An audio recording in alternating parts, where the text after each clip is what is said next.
teman-teman, ini kondisi suasana di di sekolahan. Tidak ada listrik, teman-teman. Listrik juga terbatas, dan air juga teman-teman bisa lihat di sini, air sangat sulit sekali teman-teman. Ini air, ini bisa lihat. Nah, kita juga tim MRC ya membuat tim dadakan untuk masak, menyediakan makan untuk warga Gaza yang ada mengungsi di sini. Jadi kita bikin tim untuk masak, dan kita juga masaknya pakai kayu, jadi tidak ada gas.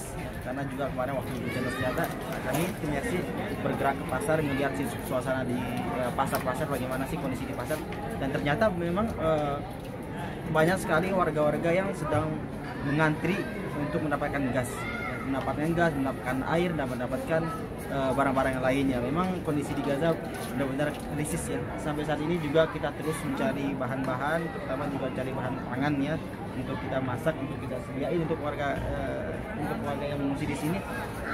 Seperti terigu, beras, sangat sulit teman-teman, sangat sulit. Jadi barang-barang stok yang di Gaza itu udah benar-benar terbatas. Assalamualaikum warahmatullahi wabarakatuh. Balik lagi teman-teman di channelnya Bang Reza Aldila. Saat ini juga bersama saya juga Fikri Rofiul Haq, dan teman-teman juga tahu ya, kondisi di jalur Gaza memang sangat sulit. Dan ini kita bikin video nih, listriknya mati hidup ya. Mati hidup. Karena memang sejak dari awal kita mengungsi dari Rumah Sakit Indonesia dari Gaza Utara ke selatan ini benar-benar masih susah sih sebenarnya. Tapi ya alhamdulillah kita bersyukur dengan segala yang ada, yang masih diberikan oleh Allah tentunya, berupa nikmat segala macam, nikmat sehat, iman, dan tentunya teman-teman, sebelum kita update terkini yang ada di jalur Gaza, kita mau mengabarkan bahwa saya dan juga Mas Reza dan juga Mas Farid dan juga satu staf lokal Durgom namanya, atau biasa dipanggil Abu Ibrahim, dalam keadaan sehat walafiat alhamdulillah. Dan memang saat ini di sekitar kita situasi memang masih sangat mencekam ya, dimana serangan-serangan masih terus terjadi, pembantaian masih terus dilakukan oleh pihak Israel. Dan untuk update korban sampai saat ini juga sudah mencapai, yang kami terima terakhir memang 16.200 lebih. Dan ini pasca senjata ini sudah ada 80 pembantaian di titik-titik yang memang berada di seluruh jalur Gaza gitu.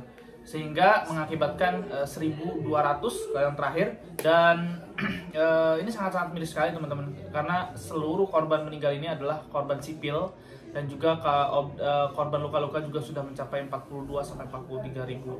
Korban anak udah, dan anak-anaknya 60% kali ya? 70%. 70%. Udah 70% wanita dan anak-anak. Keduanya. 70%. Jadi kalau yang kami terima itu ada 7.000 lebih korban dari anak-anak, dan juga ada 4.800 mungkin saat ini sudah sampai 5.000 korban wanita. Dan juga peta lokal yang kami baca, warga sudah disuruh meninggalkan tempat mereka yang ada di Gaza bagian selatan, yang Khan Yunis, dan juga mereka suruh mengungsi ke kota Rafah.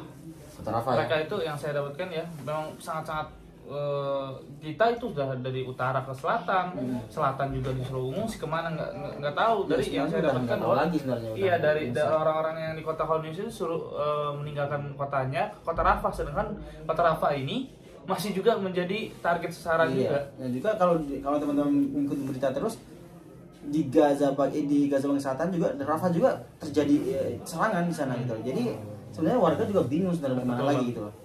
Kita mau update keseharian kita. Alhamdulillah, walaupun kita sudah sebenarnya tidak bertugas lagi sementara ya, untuk sementara di Rumah Sakit Indonesia, karena kita evakuasi ke jalur selatan, karena memang banyak sekali sih kisah cerita yang kita akan bagikan ya tentunya. Pengen banget kita cerita sebenarnya. Mau cerita sekarang apa gimana nih? Apa ntar aja ceritanya? Iya, nanti insya Allah kita akan. Nah, alhamdulillah juga kita sudah nyala nih. Mati lagi. Ya inilah ya itu nanti. Ya terus aja gitu. Ya, selama kegiatan kita sebenarnya alhamdulillah kita sudah menjalankan program makan siang. Jadi kita alhamdulillah tim MRC, walaupun di tengah gempuran militer Israel, kami juga terus memberikan atau menyediakan makan untuk warga Gaza yang sedang mengungsi di sekolahan ini. Betul. Alhamdulillah sudah kita berapa kali? Sudah 6 kali. 6 kali ya? Ya, 6 kali. Sudah 6 kali kita 6 kali untuk menyediakan makan siangnya saja. Namun karena saat itu karena kita satu hari kehabisan bahan dan bahan stok untuk membuat makanannya, sehingga kita membagikan kurma saat itu. kurma nama ajwa ya, Ajwa. ajwa. Ini teman-teman kemarin kita juga dikasih juga ya. Ini mereka ini ajwa. Nah ini nunggu mati itu lampu lagi nih. Tolong mati Fikri. Oh iya. Lampunya. Nah jadi kemarin kita sudah membagikan untuk kemarin ya, karena kita kehabisan stok nih untuk memasak. Jadi kita dapatnya kurma. Ini di ajwa, tapi ajwa terbuat dari mereka olah dari ini, dari rutop. Nah, jadi biasanya yang halusnya itu terbuat dari kurma. Masih satu keluarga sih ya, kurma sama rutop. Jadi teman-teman, alhamdulillah ya kita sudah 6 kali menyediakan makan. Ya kita pengennya sih setiap hari, dan kita pengennya juga itu sehari kalau bisa 3 kali nih gitu, pagi, siang, malam itu kita sediain. Tapi ya karena kondisi juga ya, karena krisis banget, karena krisis di Gaza ini sudah parah banget. Cobain. Apa ya gini? Ya enak banget.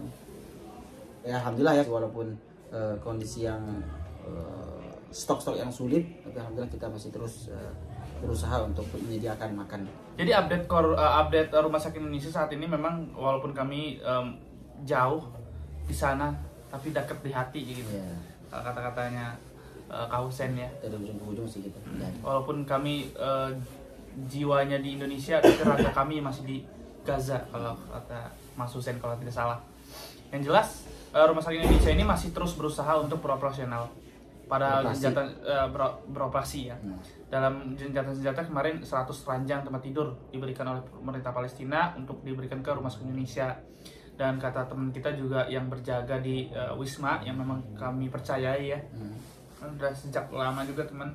Dan itu adalah anaknya pekerja lokal yang waktu itu syahid ya, pada 7 Oktober lalu, hari pertama agresi militer Israel.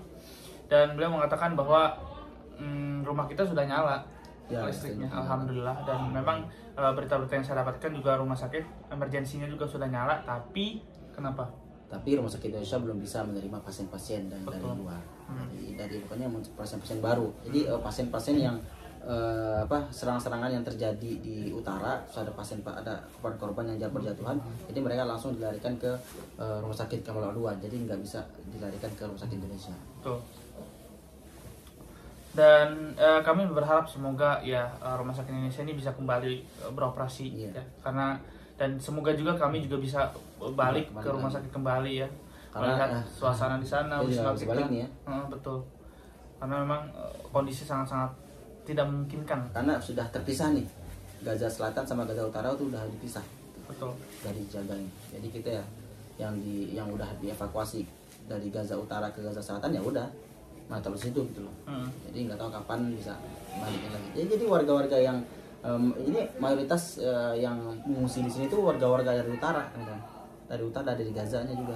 Ya, mengenai apa namanya, banyak juga teman-teman nanyain bantuan-bantuan yang dari luar, ya, bagaimana bang?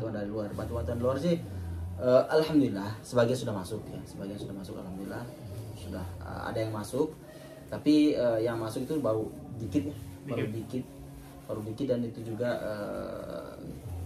sekolah kita kira-kira udah berapa kali ya bantuan? Dari dalam genjang senjata tuh baru sekali doang dari negara Jordan. Kasur ya? Iya, berupa kasur, selimut, kurma, dan itu kurang tahu apakah dari bantuan dari dalam, apakah dari luar, dan dari luar. Ya, semoga bantuan-bantuan masih terus masuk kembali untuk bantuan Indonesia juga nih, dari Indonesia juga belum masuk nih. Yang kita tahu ya, yang kita pantau sih bantuan dari Indonesia juga belum masuk sampai sekarang.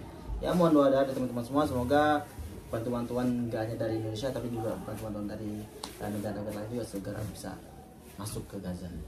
Dan ada informasi terbaru memang ya dari tentang evakuasi. Evakuasi ya. Ya sudah ya, mungkin teman-teman sudah dengar juga sih dari berita-berita kalau dari tim Mercy akan ada yang akan evakuasi. Tapi untuk saya dan Fikri ya, kami memutuskan untuk menetap dulu ya, untuk stay dulu di Gaza. Dan untuk saudara kita nih Farid ya, insya Allah akan memutuskan evakuasi ya. ya mohon doanya dah, semoga dimudahkan dalam perjalanannya, urusannya Amin, juga amin, di amin, perjalanan. amin. Karena sampai sekarang nih Farid masih nunggu namanya keluar. Betul. Nah, ini sekarang keputusannya ada 3 nih ya, ada Betul. Mesir, Gaza, dan juga Israel, dari Israelnya. Nah, Sedangkan- jadi sedangkan yang keluar yang sudah diizinkan itu dari Gaza dan dari Mesir belum mengizinkan gitu loh. Ya, tapi masih menunggu ya. Semoga mungkin besok ya, bisa keluar namanya. Cepatnya lah intinya. 7 Insya Allah. Desember berarti ya, 7 Desember. Udah genap 2 bulan. 2 bulan berarti, perang ini berlangsung. Ya, masih banyak sebenarnya informasi-informasi yang kita Pengen share sih share teman-teman sih. semua. Oke teman-teman, sekian vlog kita malam ini ya, vlog singkat kita. Insya Allah kita juga akan terus mengupdate, terus mengasih kabar berita tentang Gaza ya. Semoga kita juga mohon doanya dari teman-teman semua, semoga kami yang saat ini berada di Gaza dan juga warga Gaza selalu dalam lindungan Allah SWT. Amin, amin. Sekian dari kami, assalamualaikum warahmatullahi wabarakatuh.